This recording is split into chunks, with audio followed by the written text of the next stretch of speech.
Hello everybody, welcome back to another episode of Trail Cam Monday.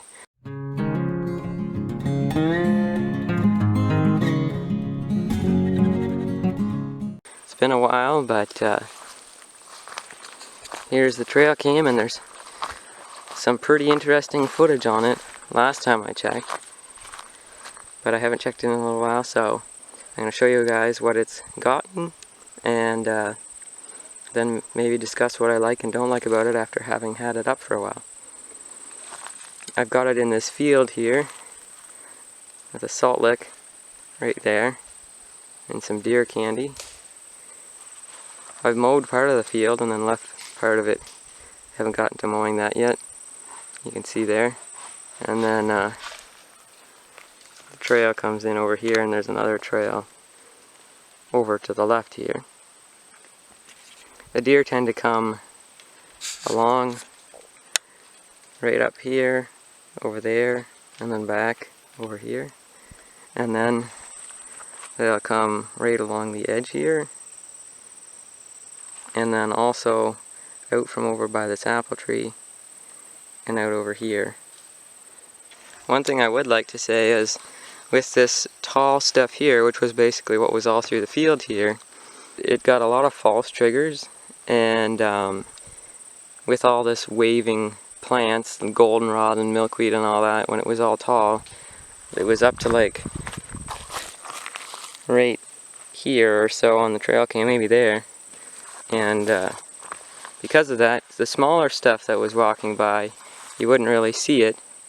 And even the large stuff wasn't that far above the weeds, like even a doe. I mean, the head would be above the weeds pretty much there. And especially because there's a hill there, I do want to eventually get it mowed. I wanted to leave a strip around the outside of the field so they could feel comfortable. You can see right along there. So they could feel comfortable coming out into the field, but not right into the mowed area. But they do seem to come like right up around here and right through over here. I had it on flex time, which is its time-lapse mode, but I found that the flex time viewer, I don't know what was wrong with it, whether it was just the computer or what, but it would crash the computer like every time I loaded it. Basically, I could watch a few and then it would crash. And because of the huge detection range on this thing, which is really quite surprisingly large, I didn't really find I was getting much more with the flex time than I was with just a regular motion trigger, and I have it set to video. So basically it'll trigger with a deer right up on the edge over there. It'll trigger, let me see where else I've seen it trigger. I've seen it trigger over here a couple times, even with the weeds. I've seen it trigger over here, which from the camera, if I back up to the camera here, you can see that's a good cut, and it'll trigger right up into over there where the weeds are. One thing I did find, and I might insert a picture if I can find it, is I had it mounted to a tree, because they say you can mount it to a tree, right? They have the strap mount right there, and it comes with a strap. I mounted it to a tree. I don't know if it was because the end of my strap was a little loose or what, but it would trigger, particularly in the morning, for quite a while. It would do like shot after shot after shot, just pointing at the tree, and it was using like a lot of pictures that way, and I'm sure quite a bit of battery. So I put it on this post. It's not a T-stick. I have to get a T-stick out here, but it seems to be working pretty well on that. It certainly works a lot better, especially because I can get the back view from over here now that it's not on a tree. So yeah, my suggestion would basically be probably to just use it on the post mount and not on a tree. I mean, if you have to use it on a tree, that's fine. But I found that it was just triggering on the tree instead of out facing whatever field it was facing. So with all of that said, let's go review the footage, and I'll comment along the way and tell you what I think and what about different shots and some of the things I think could be done differently. I will say one of the other things I thought would be nice, and I don't know how they would implement this, but when it gets a trigger, let's say in this motion detector right here, it'll point that way, But then if whatever it is moving quickly, it'll tend to be that you'll get maybe from the midsection back, or you won't get the full shot because it just stays facing that way. I thought if there was some way they could make it so instead of just facing that way, if it got another trigger right here, it would turn from there to here.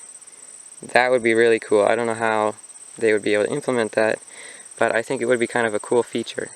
Another thing is, I think with the flex time, it would have been nice to have it slightly different, because with the flex time, basically this is the front. This is the way it's facing right now, is facing forwards. And I think what I would do is I would have it so that it took a picture here, here, here, here, and then back to the front, and then waited so long and did it again. Instead, it just takes a picture and then another picture, always facing the same way, which is okay if you have a general area you want targeted. But if you want a whole field survey, I think it would be much better if it was to like take a picture like that, and then another one like that, and then another one like that, and then like that, and then so on. So yeah, I don't know. It's overall I really like it. I just think there's a couple features that could be improved in it. And one thing I do like about it is, if I can show underneath here, it has an external power port right here. Let me see if I can open it. Anyways, it's not showing up very well, but there's an external power port right there. And I think that's a really cool feature. I haven't used it yet, but I think that if you were to put the external power port plugged into a solar panel or a larger battery on the ground or in a tree nearby, it would certainly be very helpful, because on video mode with the infrared, it does go through quite a bit of battery power. Now, it still lasted quite a long time, but I think if you had a solar panel, I mean, it would last way longer. I currently have it set to, let's see if I can get it to come on, video, and I have it set to delay 15 seconds. So basically I have it set to the max it has, and I like it set that way. I set a lot of my cameras to basically the max. I have the PIR sense mode to high or medium. Let's see here. Yeah, it's set to high. Yeah, I like to have them set to basically take as many pictures as I can, and then I go through and delete them, because I'd rather not miss that shot. And so I do get a lot of pictures. Like, I think I have at least had at least 6,000 pictures taken with this camera so far. I've gotten rid of most of them, but I think it did about 6,000 on one set of batteries, and then it was up to 6,000 and something, and now it's on the second set of batteries as far as I know, and it hasn't, the card's full, so it hasn't finished the whole set of batteries yet, but I'd expect it to last a month or two at least more before it runs out of battery. And I've had it going on this set of batteries for at least a month now. I only have an 8GB card in here. I have some 32s in my other camera. I just haven't got around to putting any 32 in this one yet. But even with that, with the videos, which there's a lot of videos on it, and with the pictures, it still holds quite a lot for just being 8GB. It does have the option to set the resolution of the video to HD or regular, I think it is. I think I have mine set to HD, just because I come down here and check it often enough that it doesn't matter that I have to empty the card now and then. But it is nice that you can set it to the two different ones. So let's go review the footage, and you can see for yourself what you think of the footage and how clear it is. I might put a shot from the Tasco trail camera, which I had right over there, just to kind of compare the quality, because that was an 8 megapixel and this one is a 12. So you can kind of see the difference. Alright, so here's one of the first animals we got on the trail cam. It's a rabbit, and it really illuminated well when it first came there. And then of course a red squirrel, and a fox. Here's another fox. You can tell obviously that I have moved it to a new location. Here's a daytime view. You can see there's two mallards. Now, I don't know if you guys can spot this here, but right there there's a heron. There's another picture of him. And another one. He came by quite often fishing for minnows. Here's a view sort of to the left. Now, here, this looks like a coyote to me. I'm not sure. It came back twice. Could have been a wolf as well. Now here I moved the trail cam again. This here is a black bear. I moved it back to the field where I had the Tasco originally that I did the video on last year. This bear here decided he really needs to get a close investigation of it, and he ended up actually tipping it to quite an angle. It was on the post that I showed earlier in the video, and he tipped it like sideways, as you can see here. So then I got mostly detections of the trees and the ground for a bit. Here's our first doe. She came right from by where the salt lick was last year, and she's pretty cautious. I was kind of wondering, because it does make quite a bit of noise when it turns, if the deer would be bothered by it. Right there is where I had the trail cam, and then right here is where I had the salt lick. Now, I don't know if you've seen that, but there was something behind that doe, and if you guys noticed it, in a couple more clips here, you'll see what it actually was.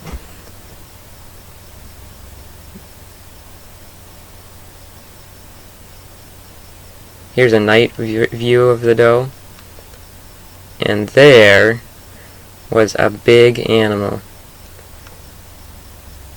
Let's replay that. That was a moose, and unfortunately the camera didn't trigger soon enough, and then when it did trigger, the moose was already halfway through, so we can't tell if it was a bull or a cow, but from previous experience I have seen a bull coming through this area, so it was probably a bull. Here's the doe again in the daytime, and the doe, they frequent this field quite a bit because there's a whole bunch of trails leading into it and out of it, and there's apple trees around it. Here's the black bear again. I'm assuming it's the same one. It could be a different one. Here's a doe coming through. It does detect pretty far, as you can tell. The weeds are pretty thick there, and that was probably 50 feet away or so. This is one of my favorite shots, with the way the sun was, and everything was just right in that shot. And the doe just stood there for quite a while.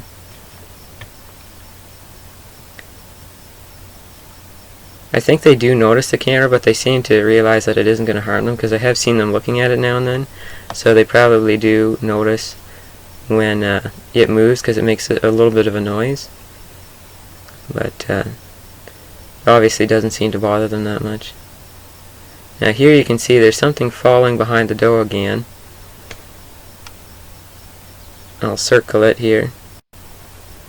So right there you can see it runs off. That's actually the doe's fawn, and I had caught a couple glimpses of it in the other clips, but that was one of the first shots I could really make it out.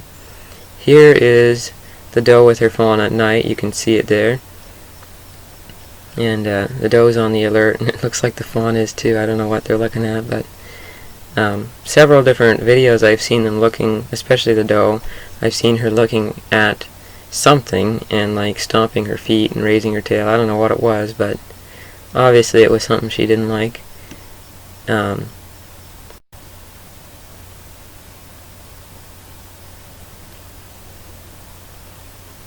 One thing I have noticed about the trail cam is the infrared light is so bright. You can see the doe is actually quite a bit washed out because of how bright it is. So it's better if you can kind of keep, like if you've got a bait station or something, if you can keep the bait a little ways from it, probably somewhere around 25 feet or something like that. Here's a daytime view, the first one that I can really see the fawn because the grass is cut down.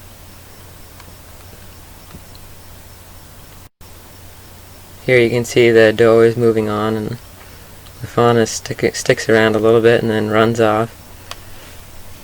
And here's a little red fox who is looking quite shaggy.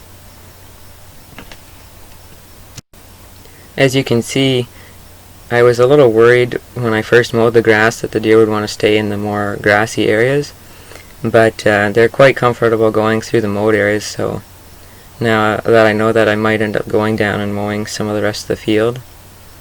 This is a better night shot. You can see the main trail that comes in is right behind the doe there. That's one of the main places the doe comes through, is behind her. They come along the edge of the forest there into the field, and then they head out by that large pine tree you can see on the left in the middle to top corner there.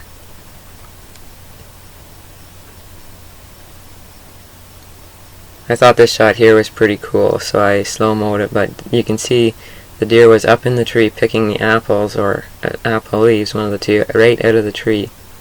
We've seen them doing that in our backyard, but it was really nice to catch it on video, and was in a little more of a wild situation, not right in the backyard.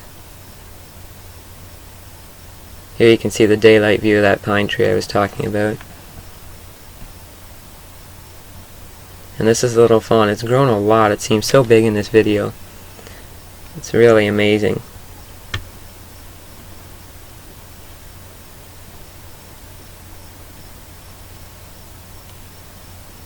Here you can see there's a set of eyes right about in the middle of the screen.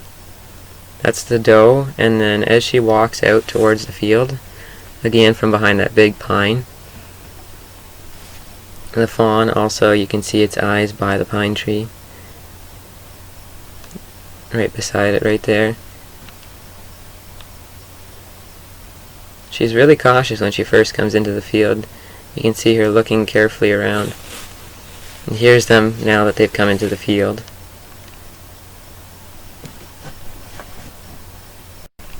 Here you can see another night view of the fawn. It's getting a little spunky now that it's growing up some.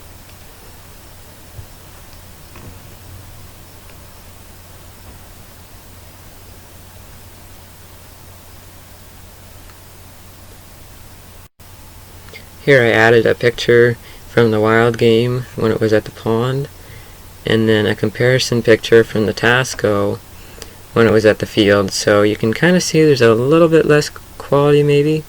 The quality more shows in the video. Here's the wild game again, and you can see the video quality.